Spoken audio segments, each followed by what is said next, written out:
can see how that isn't specific and it may cause an enforcement issue in the future. However, Mrs. Cotto, I believe, based on what she said, is going to respond that that was what was read into the record, and you take what's there and you put it in black and white. So tell the court, Mr. Garcia, was that the agreement that was announced to the court, or was it something else? From I didn't go over that part on the recording, Your Honor. So I don't remember that part was exactly what was said word for word. There was counseling sessions that were recommended, and that was basically the gist of it, Your Honor. But that specific words, I don't know if that what was said. Yeah, and so this has been the problem in this case, Judge, right? That they don't remember things being said.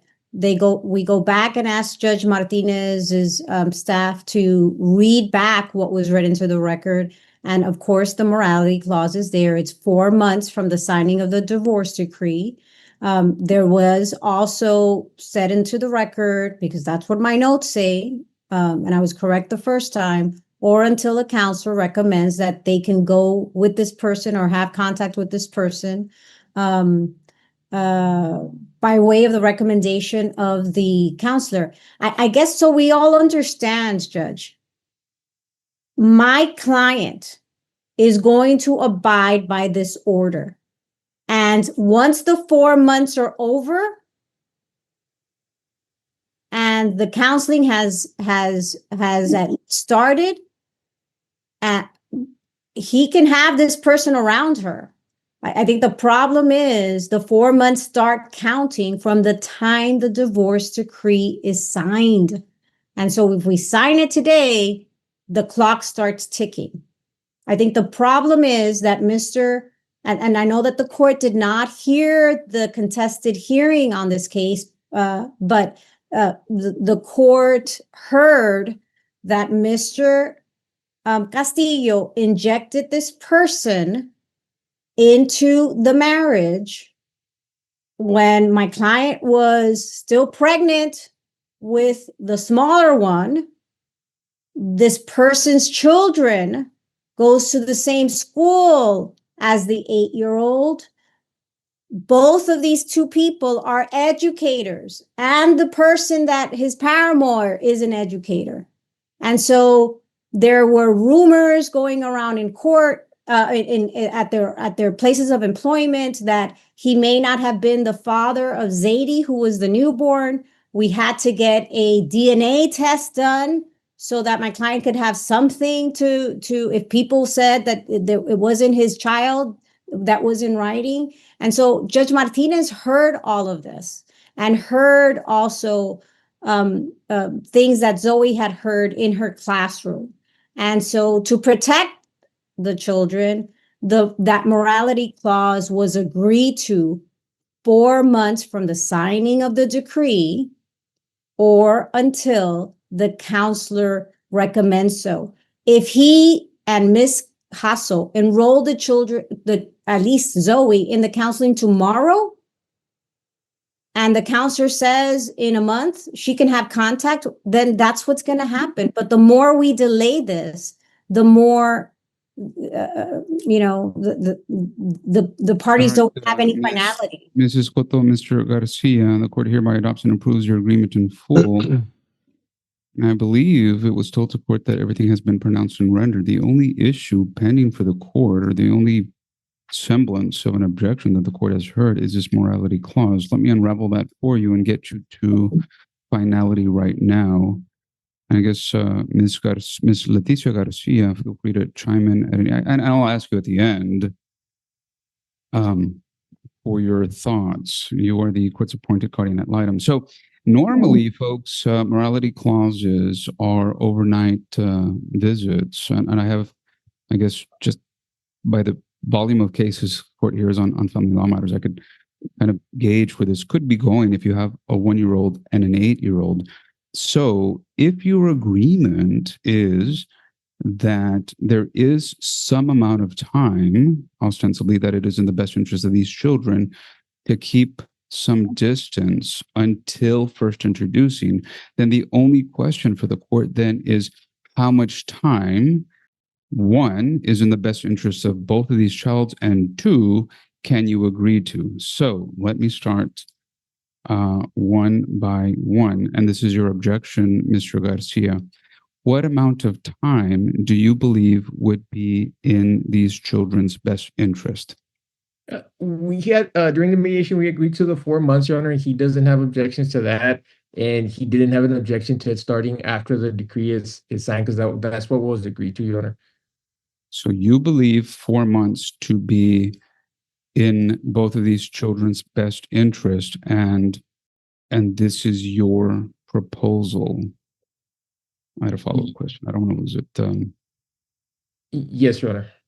He didn't have a problem with that. It was just the part that follows after that, or until. The way he understands it is that since it's an or, she could possibly come back and say, well, the counselor hasn't looked my at it. follow-up, I remember, Mr. Garcia, my follow-up question is, I nobody's under oath, so it's just attorney argument until somebody gets put under oath and it's evidence and testimony. Ms. Escoto just recited to the court some of the background facts. Do you agree with the factual basis of any of those background facts, that the difficult nature of the facts and the workplace environment and the school and all these things, does that sound right? Yes, Your Honor. All right. Ms. Escoto, moving on to you, the proposal by Mr. Garcia is that it is in these children's best interest and agreed to for the 4 months. Your thoughts and response? That's what was pronounced and rendered, Judge, or until the counselor recommended sooner. But again, we go back to, we need a decree so that the order can be followed by the parties. They can enroll her in a counselor so that the counselor can start with the sessions. But all this was pronounced and rendered. So and my client's not here because this is just set for entry, Judge, and I'm asking that the court sign it the way it was submitted, and Ms. Garcia also signed off on it, Judge, because it was a true and accurate reflection of what was agreed to. All right, Ms. Garcia, your thoughts, comments, objections, and response, if any. Your Honor, the facts and circumstances as read into the record or recited by Mrs. Cota this morning are correct based on my dealings with Zoe, with father and with mother. What I was not particularly involved in was the this morality clause as it came after the fact that all of my terms were taken up and set forth in the final pleading. I do agree that a 4-month period is reasonable. I do agree that it's necessary, especially for Zoe. She was having some troubles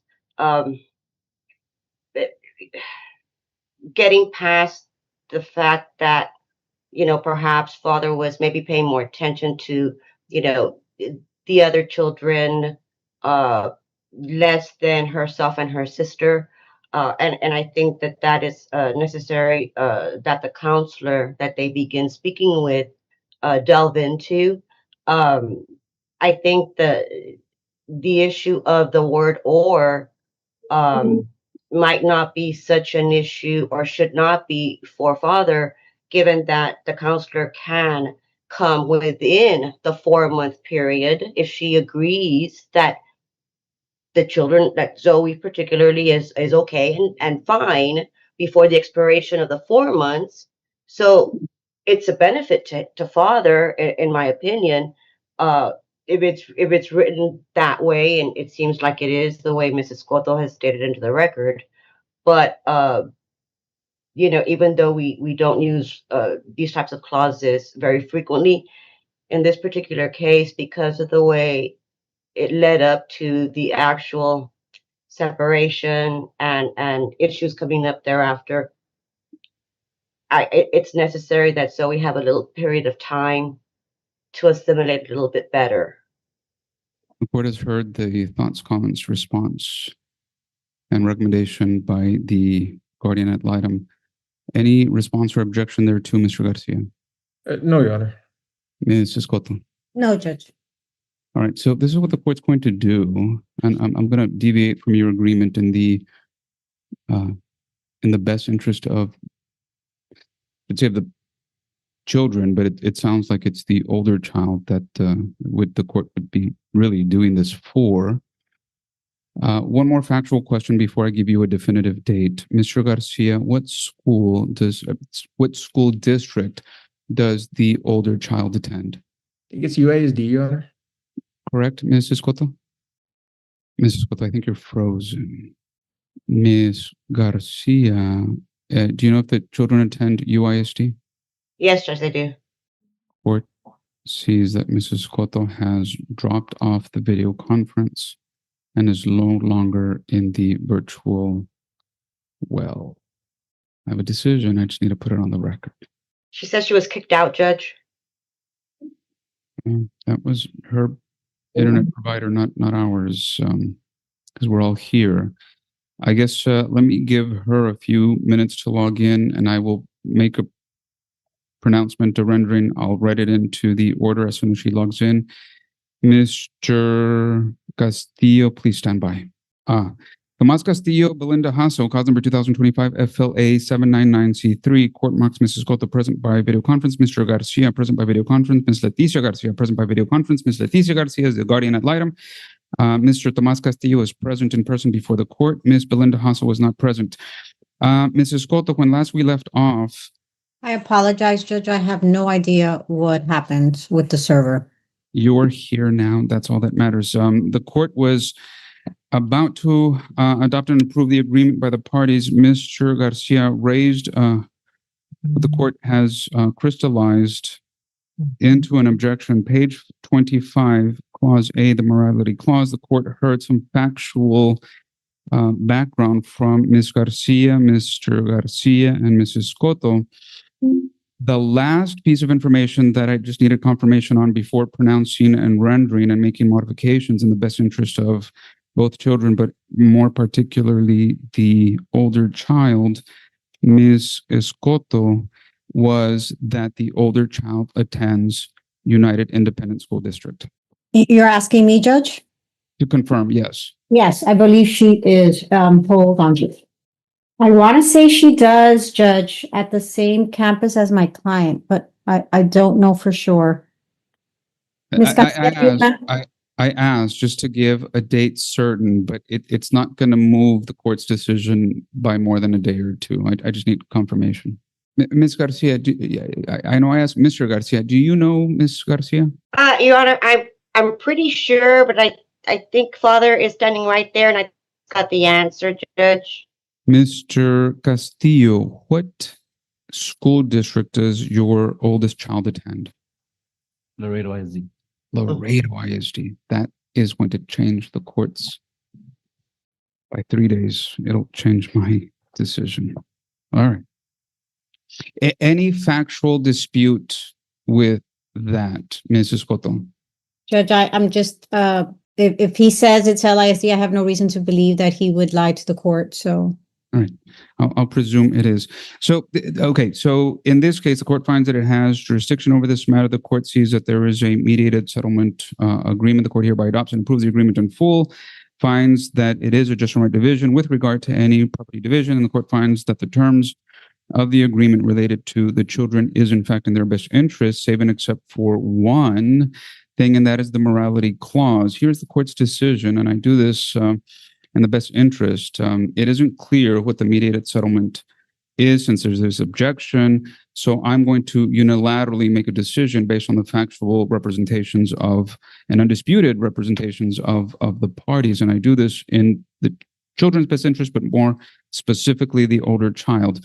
If this child attends this school and that child school was subject to some emotional concerns regarding any other adults in that child's school, then it would seem to the court, number one, that this court shouldn't enter an order that is controlled by some other person, because that date is not specific. The counselor could say tomorrow is good or a year is good, and nobody could really enforce it unless you come back with that thing that isn't really a document attached to this orders, these final orders. However, knowing that the child's school is subject to this emotional concern, then it seems to the court that what should happen in any event is that this school year should end peaceably, separate and apart from any emotional disturbance.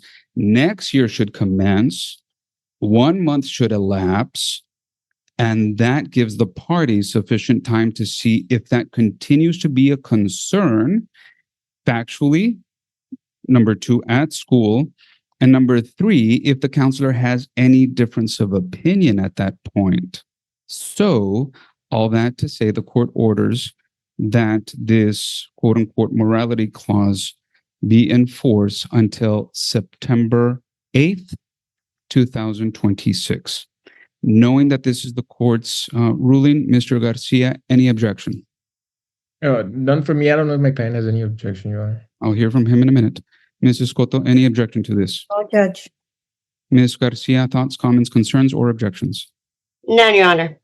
You're before the court. Speak loudly into the microphone and tell the court if you have any questions or objections. Just a question. Yes, sir. Is this based on them being in this? Because she hasn't been in the same school since the year started. She moved schools in the last school year. Who is she? Zoe, my daughter. I know the concern was that they were in the same school. That was a year ago. She was in UISD when it happened, but now she's started this school year, this whole school year, she's been in Laredo ISD. So she's been since August 25, she's been in a different school. Like I was trying to make, I guess clear what you were saying. That's why nobody knew the answer but you, because at some point, yeah. give me 1 second. sorry. Let me ask a question, then you can answer. At some point, your child was enrolled in one school district, and at some other point, that child moved into another school district. Yes, sir. Knowing all of that, the same ruling, because just like the facts change here and none of the legal professionals knew, same thing could happen again. There could be a change in school without anyone really finding out, none of the lawyers involved, and you're going to get the same result. So I hold to the court's decision knowing that information. I'm going to write this in. Before I do, Mr. Castillo, tell the court if you have any other thoughts, comments, or objections. No, I just want to, I guess, clarification. So I wouldn't, instead of being 4 months, it's going to be all the way up to September now. September the 8th. So your lawyer's objection is well taken. And part of the objection is that it's not specific. So it's either it's 4 months or until some other person makes an evaluation, gives you some other date. Well, that date could be soon, it could be more, it could be less. You're going to have to file something, hire a lawyer, come back, prove that, whether that is true, and number one, and number two, whether that's even in your child's best interest. That's a lot of uncertainty. I'm giving you a definitive date that you can work towards. Now, between now and then, should something else happen, you can always come back and tell the court that that date is too short or too long. You have any other questions? I guess my only concern is, since I would have her the whole summer, I can't take her where I'm currently living because I live with my new partner. I can't take her there. So then how would I manage getting a hotel for the whole month? These are the situations you found yourself in when you object. This is the thing. You have an agreement, and I'm trying to get you as close to your agreement, keeping your child's best interest in mind and at heart. But you know what? But that's a situation that you all put yourselves in when you introduce this person at this school. So I think that's good, right, just in your child's best interest. But I see the difficulty of the situation, and I acknowledge it. So the court's just going to delineate on the decree, correct? And sign it? Okay, Yes. perfect. Thank you, Judge. Doing that now. File number 2025 FLA 799C3. The court hereby adopts and approves the agreement of the parties in full. The court finds that it has jurisdiction, and the court reaffirms the previous pronunciation and rendering that was on the record. With regard to the only objection, page 25 of the agreed final decree of divorce, clause A, the court has stricken out certain portions and has, in each of the two sentences, written in an asterisk that Both parties are prohibited from introducing the minor children to any person, so on and so forth. And what the court has written in until September 8th, 2026, or until further orders of the court. It is pronounced and rendered. The court has signed an original. The court is tendering that original to the clerk's office. Final time, Mr. Garcia, thoughts, comments, questions, or objections? No, Your Honor. Same question, Ms. Escoto? No, Judge, the only thing pending is the special warranty deed, Mr. Garcia, if I can get that today, since it was due on the day the court signed the decree as well. I'll have my client sign off on it, Your Honor. Same question, Ms. Garcia? Nothing, Your Honor. Mr. Castillo, do you have any questions for the court? No, sir. I wish you, Ms. Hassel, well. More importantly, I wish your two kids all the best. Good luck. One last thing, Judge, if Mr. Garcia can file a termination of the child support so that his client doesn't get deducted the child support for February. Any objection? No, Your Honor. These are the orders of the court, and those orders are due on or before. September 23rd at noon by submission. I'm sorry. What? When? February the 23rd. So ordered. All right. Thank you, Mr. Castillo. Have a great day. Next case from Mrs. Cotto, same page, number 10. Irma Ramirez versus Ismael Ramirez Jr., cause number 2025 FLA 929C3. Court marks Ms. Escoto, present and participating by video conference. Ms. Elisa Mar Soto, present and participating by video conference. Ms. Leticia Garcia, present and participating by video conference. Irma Ramirez, Ismael Ramirez. Any parties present? Court finds no parties are present. Counsel, go ahead. Judge, we filed an agreed continuance. Ms. Garcia has been working really closely with the parties. We've exchanged inventories. So what's pending is her final recommendation so that we can incorporate it into a final offer of settlement. Ms. That's correct. and Ms. Garcia. Judge, that's correct. I've spoken to all the parties and the children, but something came up based on my conversation with the children, and I need to redo some interviews with parents. So, Ms. Flores, tell us the next setting, and then I'll ask if there's any objections to that setting. Go ahead. Next available, Your Honor, will be March 5th at 9. Objections, if any, Mrs. Cotto? That's a Thursday. That's fine, Judge. I have court in your court anyway. Ms. Soto, same question? At 9 a.m., correct, Your Honor? Yes, ma'am. No objections to that date. And Ms. Garcia. that's fine with me, Judge. Thank you all. Very good. Ms. Flores? March 5th at 9 a.m. Yeah, right. Next case, please. Next case, that is all for attorneys Leticia Garcia and Elisa Mar Soto. Your Honor, I've got one more case. I'm just coming in. It's brand new. I do too. I have a couple No, of for Mrs. Cotto, that'll be page 5, number 12. But you said none for Ms. Soto? None for Ms. Soto. All right. Have a great day, Ms. Soto. Great to see you. Judge, Ms. Flores.